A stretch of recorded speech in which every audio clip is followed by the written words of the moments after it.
COVID cases aren't the only thing on the rise in the U.S. COVID deaths are jumping, too. This virus has killed almost 250,000 Americans, according to our own NBC News data. And researchers say that number could double by the end of this winter. In New Jersey, Governor Phil Murphy confirming 38 new deaths today. That's the highest daily death toll there since the summer. In Rhode Island, 8 more people are dead as hospitalizations there are the worst they have been since May.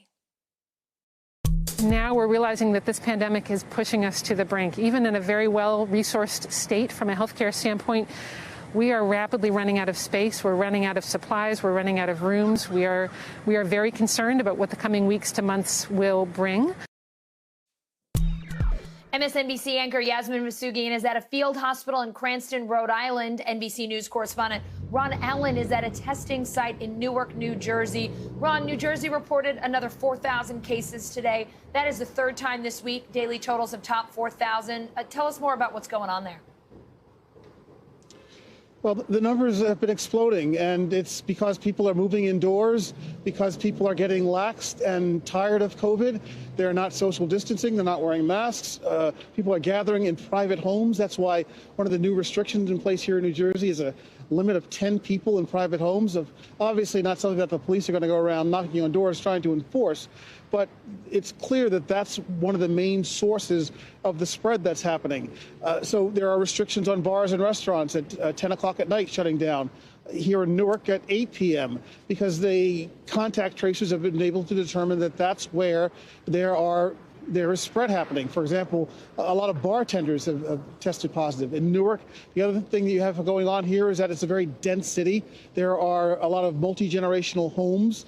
There are a lot of essential workers who live in this town. It's close to New York City. There's a lot of travel back and forth. And so all of those factors are driving the numbers up here. So the next targets for the governor, perhaps, are things like indoor dining, which you've heard a lot about in New York City as well. Clamping down on that. It's now limited to 25% of capacity. There's also a look at indoor sports, trying to stop some of that. It's been curtailed. So a lot of measures are being contemplated. And while the governor says he's trying to attack COVID, he's also thinking about the rest of the state and what else is going on here. Here's some of what he had to say about that today.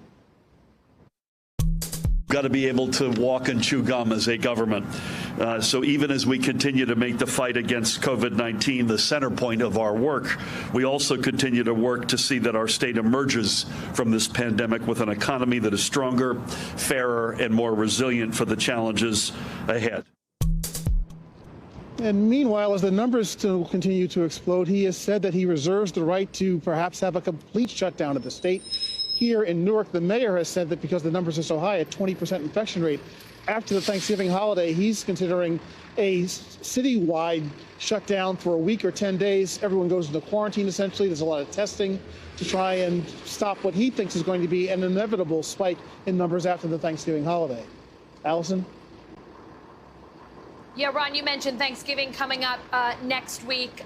Let's just go through what are the new COVID measures that will be in place in New Jersey ahead of the holiday.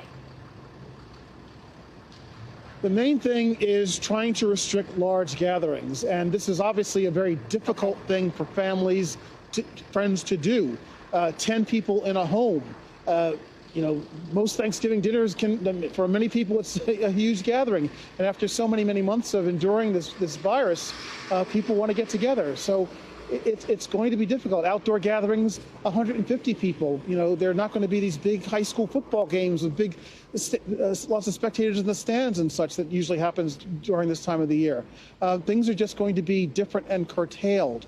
And again, the governor has said that he, as others across the country, fear that the numbers are going to spike again, as they did after Halloween, as they did after Labor Day, 4th of July, on and on, because people just naturally get together. That's what human beings do. And unfortunately, that's the environment that this virus thrives in. Allison? Unfortunately, it is. Ron Allen in Newark, New Jersey. Thank you so much. Hey, NBC News viewers, thanks for checking out our YouTube channel. Subscribe by clicking on that button down here and click on any of the videos over here to watch the latest interviews, show highlights, and digital exclusives. Thanks for watching.